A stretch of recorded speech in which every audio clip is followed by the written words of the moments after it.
What if we tied the minimum wage to rent? What if I told you there's a simple solution that could solve both the housing crisis and wage stagnation with one policy change? Before you roll your eyes and think this is another pie-in-the-sky idea, hear me out, because this isn't about feelings or politics.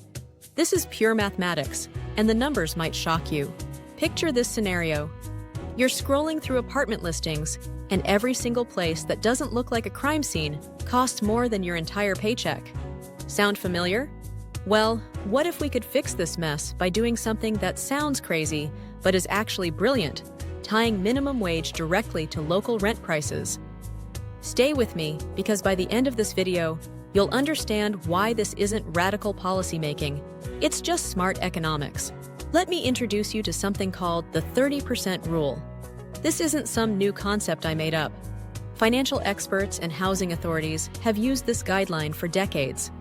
The rule states that you shouldn't spend more than 30% of your gross monthly income on housing costs. This includes rent, utilities, and basic housing expenses. Why 30%? Because research shows that when people spend more than this threshold, they struggle to afford other necessities like food, transportation, healthcare, and saving for emergencies. The 30% rule became the gold standard because it represents a sustainable balance. It ensures you have enough money left over for other essential expenses while still being able to afford decent housing. When people exceed this percentage, they become what economists call cost-burdened, and their financial stability starts crumbling. Above 50%, they're severely cost-burdened, meaning they're likely choosing between paying rent and buying groceries. Now, here's where the math becomes eye-opening. Let's take a typical American city where the average one-bedroom apartment rents for $1,500 per month.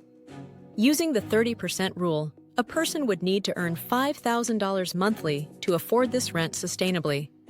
That breaks down to about $60,000 annually, or roughly $29 per hour for a full-time worker. But here's the kicker. The federal minimum wage sits at $7.25 per hour. That means a minimum wage worker earning about $15,000 annually would need to spend their entire paycheck just to cover that $1,500 rent, with nothing left for food, transportation, or anything else. Even in states with higher minimum wages, like California at $16 per hour, workers still can't afford average rents in most cities. This massive disconnect between wages and housing costs creates a vicious cycle.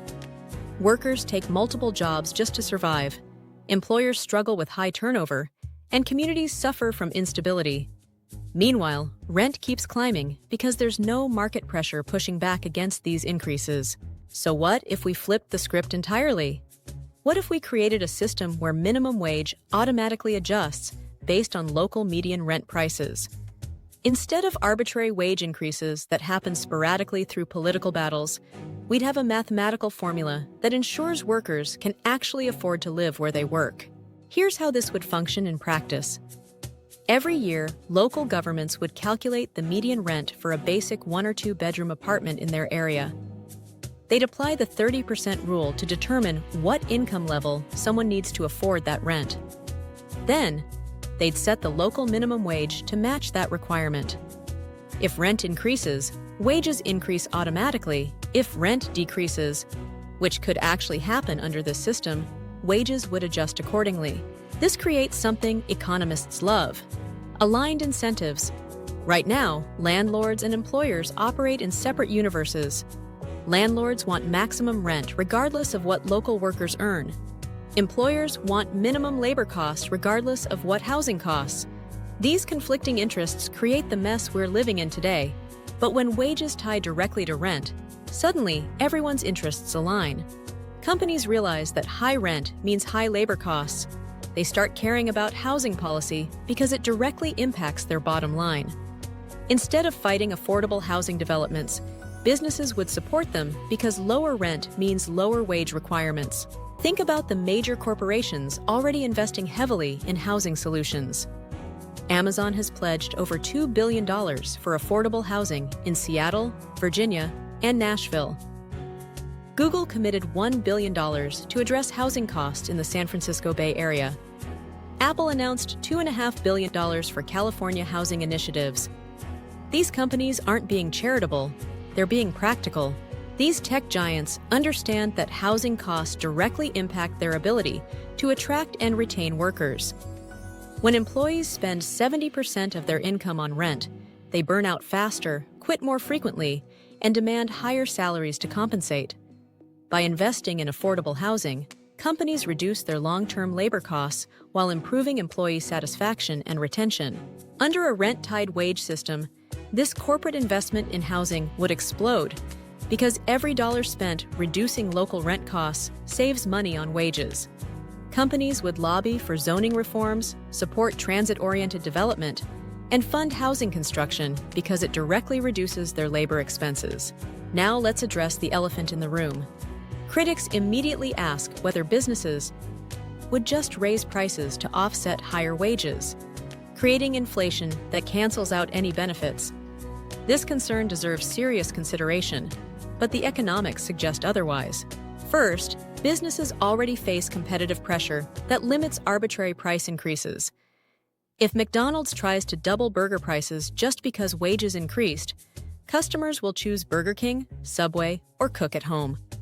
Market competition constrains pricing power regardless of labor costs. Second, many businesses, especially large retailers and restaurants, compete nationally or internationally. They can't simply raise prices in one market without losing customers to competitors who operate in lower-cost areas or online platforms.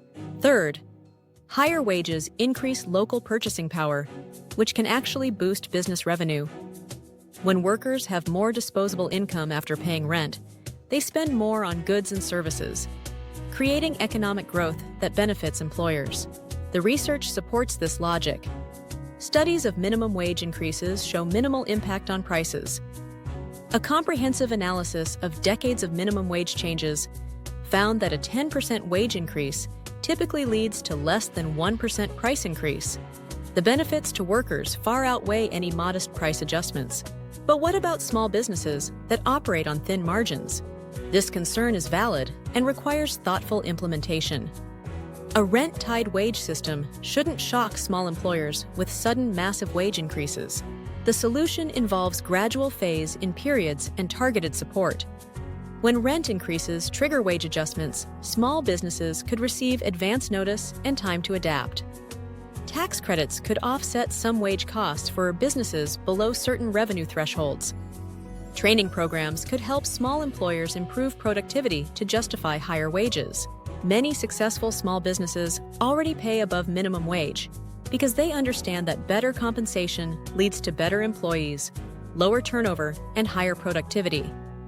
Companies that build sustainable business models around fair compensation tend to outperform those that squeeze workers.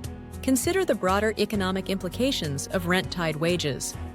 Housing costs represent the largest expense for most families, so ensuring workers can afford housing creates massive economic stability.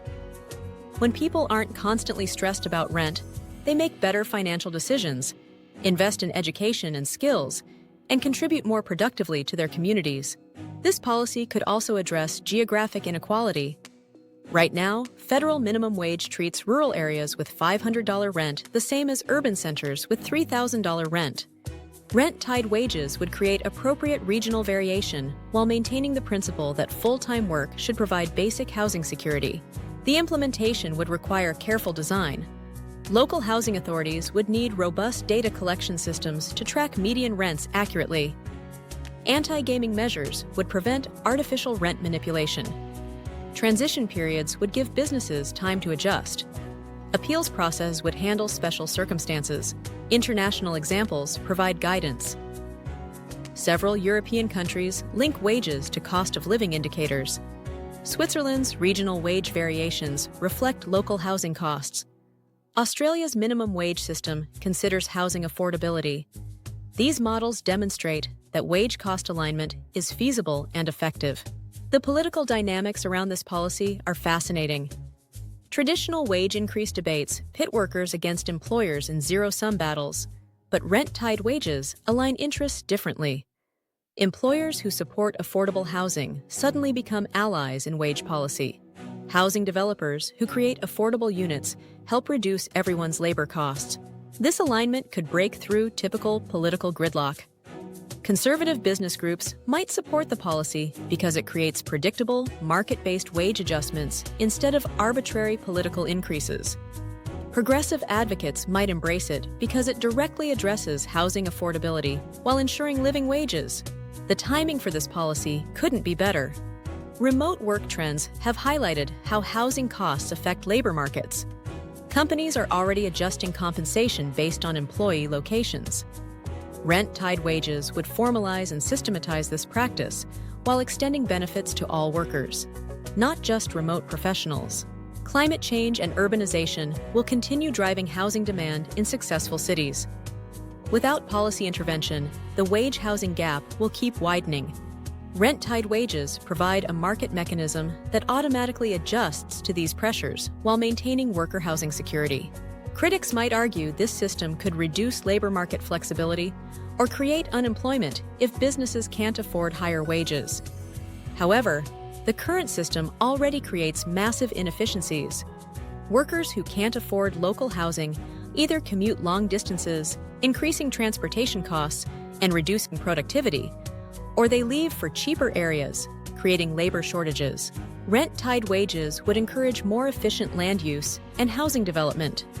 When every employer in an area faces the same wage cost pressures from high rent, there's collective incentive to support policies that increase housing supply and reduce costs. The beauty of this approach lies in its simplicity and mathematical objectivity. Instead of political battles over arbitrary wage amounts, we'd have transparent formulas based on actual housing costs. Workers would know their wages provide housing security. Employers would understand their labor costs reflect local economic realities. Implementation could start with pilot programs in select cities to test the mechanics and measure results. Successful models could then expand regionally and nationally. The key is starting somewhere and learning from real-world experience. This isn't just wage policy or housing policy. It's comprehensive economic reform that addresses multiple interconnected problems through one elegant solution. By aligning wage and housing costs, we create sustainable labor markets, encourage affordable housing development, and ensure that full-time work provides basic economic security. The question isn't whether we can afford to implement rent-tied wages. The question is whether we can afford not to. The current system is failing workers, employers, and communities. It's time to try something that makes mathematical sense instead of political sense. What do you think about tying minimum wage to local rent costs? Would this create the economic alignment we need? Or do you see problems I've missed? Share your thoughts in the comments below, and don't forget to subscribe for more deep dives into economic policy that could actually work.